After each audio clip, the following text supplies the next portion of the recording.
Elon Musk ஒரு இன்டர்வியூல சொல்லியிருப்பாரு, ஏஐ அணு ஆயுதங்களை விட பயங்கரமானது அப்படின்னு.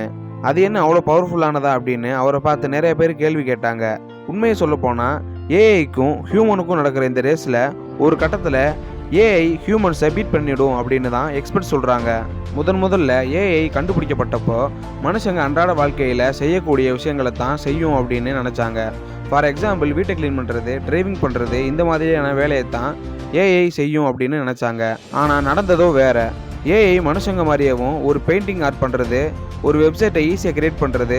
ஸோ இதிலிருந்து தெரிய வர்றது என்னென்னா, டெக்னிக்கல் ஒர்க்கை ஈஸியாக ஏஐயால் ரீப்ளேஸ் பண்ண முடியும். இதனால இந்த ஏஐ மூலமாக உங்கள் ஃபேஸை ஃபேக்காக உருவாக்கி என்ன வேணும்னாலும் பண்ண முடியும். அது மட்டும் இல்லாமல் இந்த ஏஐ மூலமாக உங்கள் வாய்ஸையும் கண்டிப்பாக ஃபேக்காக உருவாக்க முடியும். இப்போ நீங்கள் என்ன நினைக்கிறீங்க? இந்த ஏஐயால் ஆபத்தா இல்லை மனுஷங்க அதை கண்ட்ரோல் பண்ணிடுவாங்களா அப்படின்னு கீழே கமெண்ட் பண்ணுங்கள்.